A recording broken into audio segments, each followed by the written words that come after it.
ओम श्री परमात्मने नमः। ओम नमो भगवते वासुदेवाय। जेठ मास महात्म्य अध्याय 6 की पावन कथा में हम आज सुनेंगे रंभा व्रत के वर्णन का शेष महात्म्य। पार्वती जी भगवान शिव से कहने लगी कि हे प्रभु, इस व्रत का पूर्ण फल क्या है और किसने पहले इस व्रत को किया है, कृपा करके यह बताइए। तब शिवजी भगवान ने कहा कि त्रेता युग के पूर्ण होने पर किसी जगह ध्रुवजटी नाम का एक ब्राह्मण रहता था। वह ब्राह्मण अन्य ब्राह्मणों के कुल में पूजित, धनी और अनेक बंधुओं से युक्त था, परंतु संतानहीन होने से दुखी होकर महान नियम में स्थित होकर अनेक व्रत तथा दानों को किया करता था। इस प्रकार व्रत आदि करते हुए बहुत समय उसे व्यतीत हो गया। बहुत समय बीतने के बाद अब उसको एक मनोहर कन्या उत्पन्न हुई। समय बीतने के साथ साथ वह कन्या भी अब बड़ी हो गई। विवाह योग्य कन्या को देखकर वह ब्राह्मण अपनी स्त्री के साथ विचार करने लगा कि सुंदर कन्या को किसको दें, उसके समान कोई वर दिखाई ही नहीं देता। ऐसा विचार करके वर देखने के लिए वह ब्राह्मण एक गांव से दूसरे ग्राम तथा बहुत से नगरों में जाने के पश्चात राजाओं के मंडल में गया। अनेक क्षेत्रों में जाकर जब उस ब्राह्मण श्रेष्ठ को कन्या के योग्य कोई वर न मिला, तब शुद्धात्मा ऋषियों के तपोवन में उसने प्रवेश किया। फिर वह कौशिक ऋषि के आश्रम में एक श्रेष्ठ ब्राह्मण को देखने लगा। उसका नाम शिव शर्मा था और उसके माता पिता नहीं थे। उस शिव शर्मा का दूसरा नाम रूप राशि था।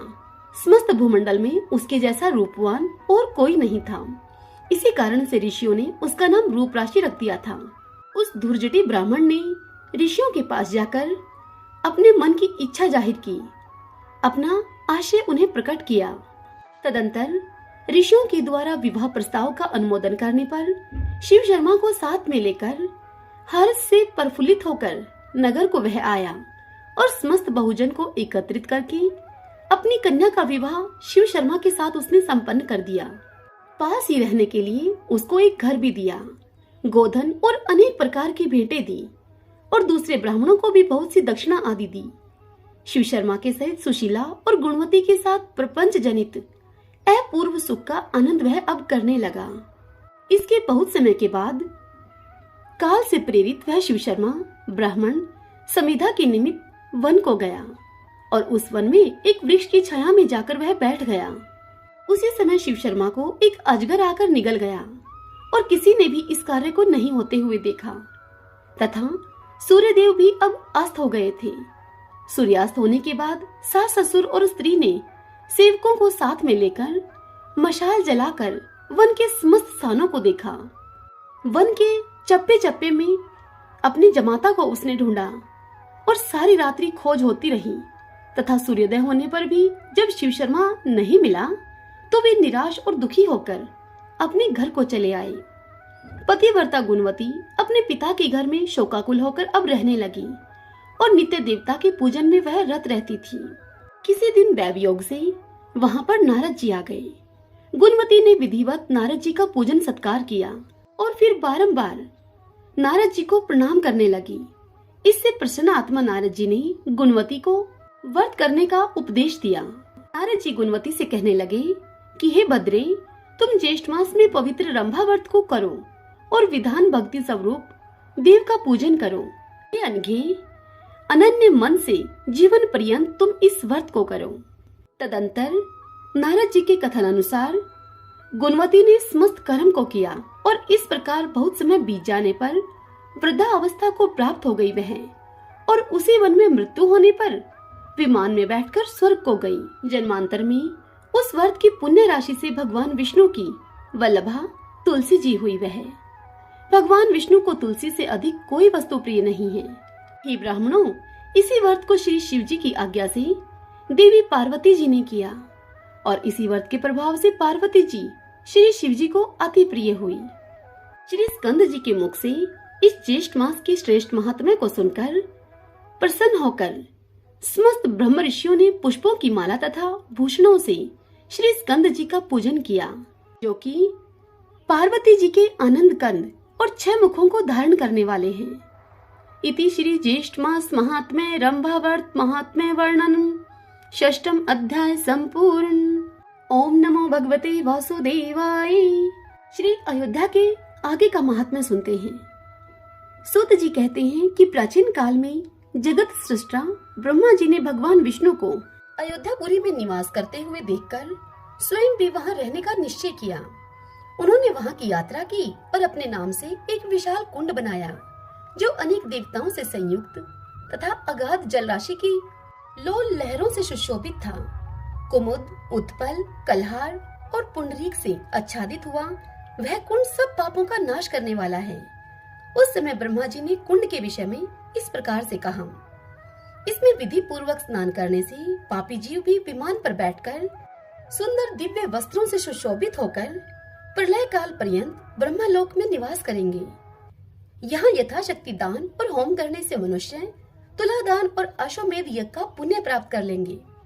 इस तीर्थ में विधि पूर्वक किया हुआ स्नान, दान और जप आदि कर्म संपूर्ण यज्ञों के समान महापातकों का नाश करने वाला होगा।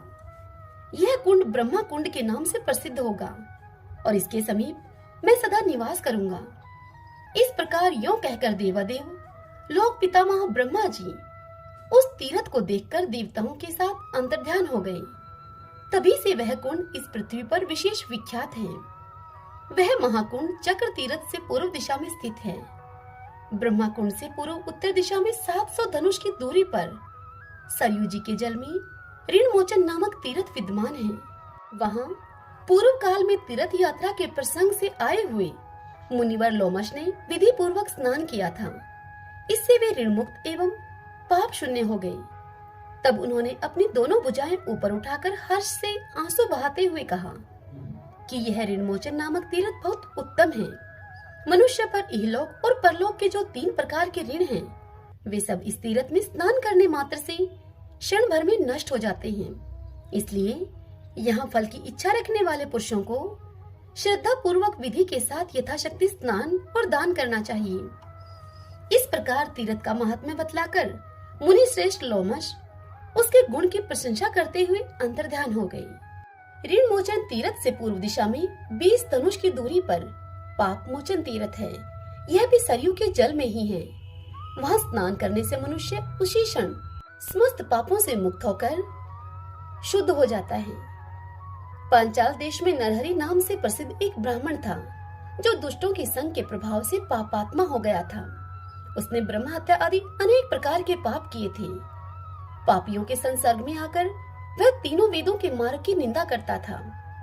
वह किसी समय साधुओं के साथ तीर्थ यात्रा के प्रसंग से अयोध्या जी में आया। उस महापात के ब्राह्मण ने साधु संग से पाप मोचन तीर्थ में स्नान किया और फिर तो उसी क्षण उसकी सारी पाप राशि नष्ट हो गई और वह निष्पाप होकर दिव्य विमान पर बैठकर विष्णु धाम में चला गया। मनुष्यों को सब पाप के शुद्धि के लिए वहाँ माघ कृष्ण चतुर्दशी को विशेष रूप से स्नान और दान करना चाहिए। अन्य समय में भी स्नान करने पर सब पापों का क्षय हो जाता है।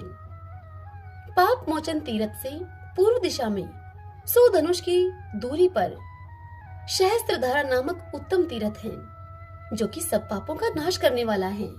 उसी में शत्रु वीरों का नाश करने वाले वीरवर लक्ष्मण श्री रामचंद्र की आज्ञा से योग शक्ति के द्वारा प्राण त्याग कर अपने शेष नामक स्वरूप को प्राप्त हुए थे। एक धनुष का प्रमाण 3.5 हाथ माना गया है और 4 हाथ का एक दंड बताया गया है। पहले की बात है, रघुकुल नायक श्री रामचंद्र जी देवताओं का कार्य पूरा करके काल के साथ बैठकर एकांत में मंत्रणा कर रहे थे।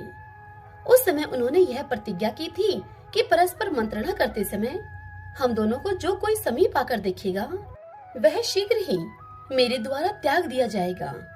ऐसा निश्चय करके जब वे मंत्रणा करने लगे तब लक्ष्मण जी राजद्वार पर खड़े होकर पहरा देने लगे। उसी समय तेजोनिधि तपोराशि दुर्वासा जी वहां आ पहुंचे और भूख से व्याकुल होकर लक्ष्मण जी से वह प्रेम पूर्वक इस प्रकार बोले।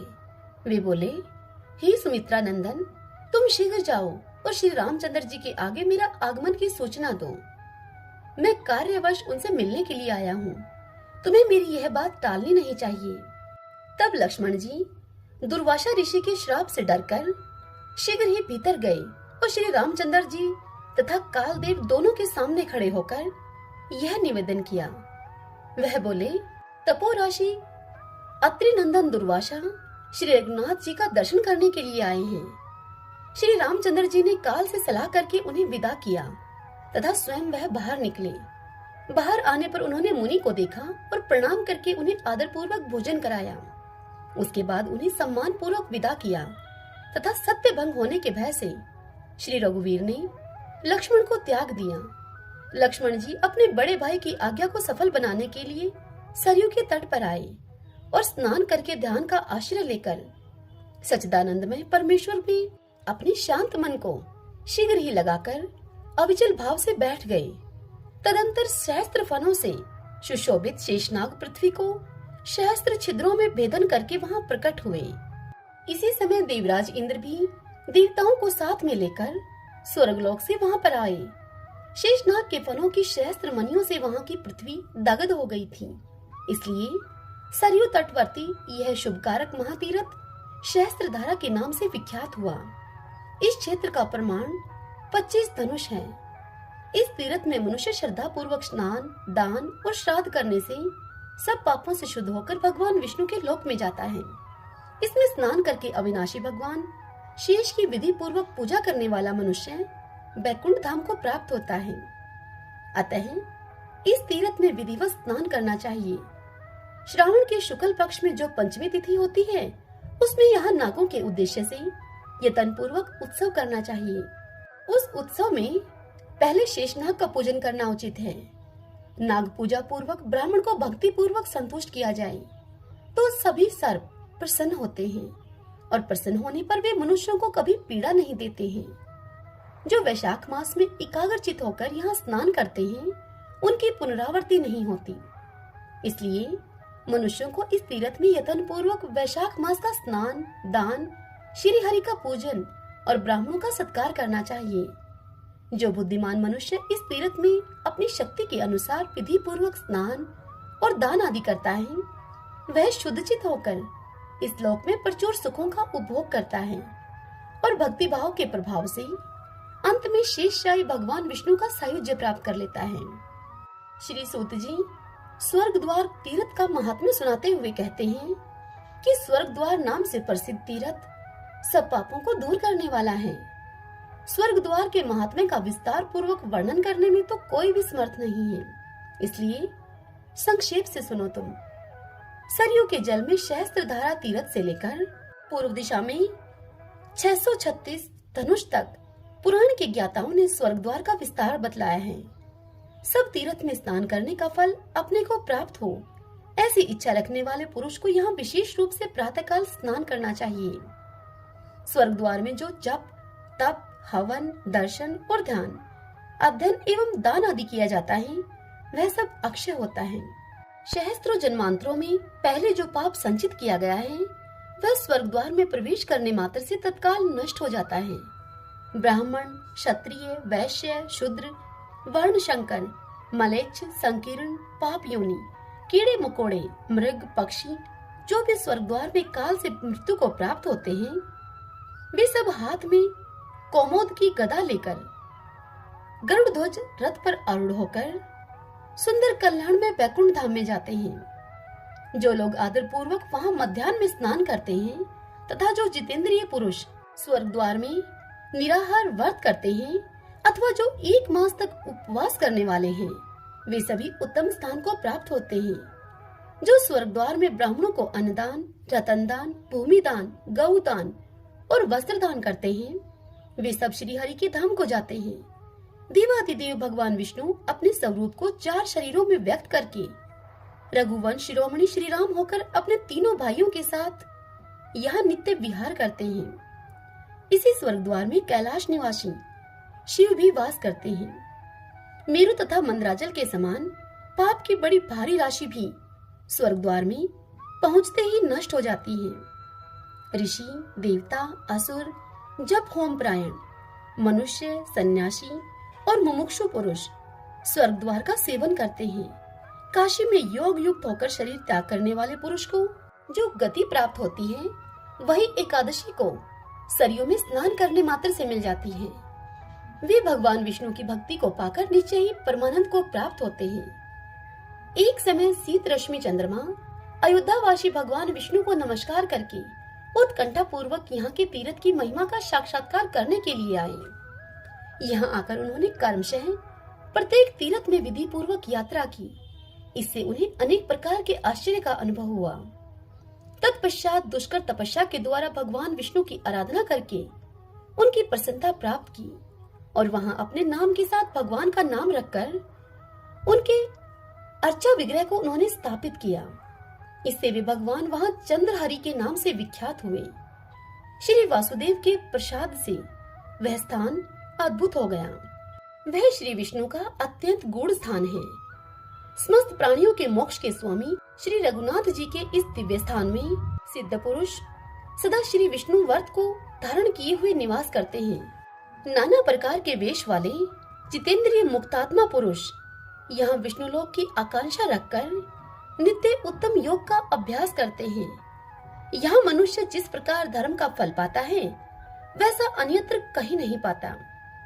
इसमें किया हुआ दान, व्रत और होम सब अक्षय होता है। मनुष्यों को यहाँ भगवान चंद्रहरि के आगे ब्राह्मण की प्रधानता में चंद्र सहस्त्र व्रत की उद्यापन विधि करनी चाहिए।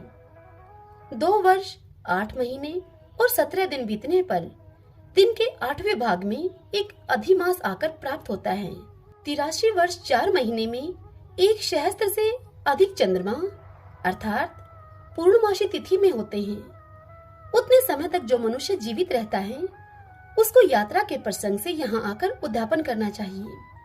चतुर्दशी में दंत धावन पूर्वक स्नान करके पवित्र होकर ब्रह्मचार्य व्रत का पालन करते हुए मन, वाणी और शरीर को काबू में रखें और पूर्णिमा तिथि को भी उसी प्रकार रहते हुए चंद्रमा की पूजा करें। पहले गौरी आदि षोडश मातृकाओं की पूजा करनी चाहिए। उसके बाद भक्ति पूर्वक नांदी मुख श्राद्ध करके ऋत्विजों का पूजन करें। मन को पवित्र रखते हुए चंद्रमंडल के आकार की प्रतिमा बनवाएं। तदंतर शास्त्र उक्त विधान से चंद्रमा की पूजा करें। चंद्रमा के मंत्र से होम करें। प्रतिमा स्थापन करते समय भी सोम मंत्र का उच्चारण करें। सोम की उत्पत्ति और सोम सूक्त का पाठ करें। मंडल में चंद्र न्यास, कला न्यास और विधि पूर्वक 11 इंद्रियों का न्यास करें। उत्तम अक्षतों से चंद्रबिंब के समान मंडल बनावें। उसके बीच में गाय के दूध से भरे हुए कलश की स्थापना करें। फिर उस मंडल में भिन्न भिन्न नामों के द्वारा कर्म से चंद्रमा की पूजा करें। हिमांशवे नमः, सोम चंद्राय नमः, चंद्राय नमः, विद्वे नमः, कुमुद बंधवे नमः, सुधांशवे नमः, सोमाय नमः, औषधिशाय नमः, अब्जाय नमः, मृगंकाय नमः, कला निधिये नमः, नक्षत्रनाथाय नमः, शर्वरी पतिये नमः, जवात्रकाय नमः, द्विजराजाय नमः, चंद्रमसे नमः। इन 16 नामों से कर्मशः चंद्रमा का सत्वन करें। तदंतर पवित्र चित होकर शंख में जल, फल, फूल और चंदन लेकर निम्नांकित मंत्र से विधि पूर्वक अर्घ्य दें। नमस्ते मास मासांते जायमान पुनः पुनः ग्रहणार्घ्यम शशांकम त्वम रोहिणया सहितो मम। अर्थात प्रत्येक मास के अंत में पूर्ण रूपेण प्रकट होने वाले हे चंद्रदेव, आपको नमस्कार है। आप रोहिणी देवी के साथ पधारकर मेरा यह अर्घ्य स्वीकार करें। इस प्रकार विधि पूर्वक अर्घ्य देकर चंद्रमा को प्रणाम करें। दूध से भरे हुए अन्य 16 कलशों को वस्त्र से आच्छादित करके शांति के लिए ब्राह्मणों को दान करना चाहिए। तत्पश्चात दूध मिश्रित जल से अभिषेक करें। फिर वैभव के अनुसार दक्षिणा देकर ऋत्विजों को संतुष्ट करें। उसके बाद ब्राह्मण को उसके कुटुंब के सहित भोजन करावें। द्विज दंपत्ति की वस्त्रों के द्वारा विधि पूर्वक पूजा करें। तदंतर पर्याप्त दक्षिणा दान करना चाहिए। फिर उपवास की विधि से बुद्धिमान पुरुष शेष दिन व्यतीत करें। दूसरे दिन पुनः भगवान विष्णु की पूजा करके भाई बंधुओं के साथ भोजन करें और नियम का विसर्जन करें। जो इस प्रकार उत्तम चंद्र सहस्त्र व्रत का पालन करता है वह महापात की हो तो भी शुद्ध चित होकर चंद्रलोक में जाता है। हरि ओम तत्सत। आज की यह कथा यहीं समाप्त हुई। इससे आगे की कथा हम कल अगले अध्याय में सुनेंगे। ओम नमो भगवते वासुदेवाय। जय सिया राम।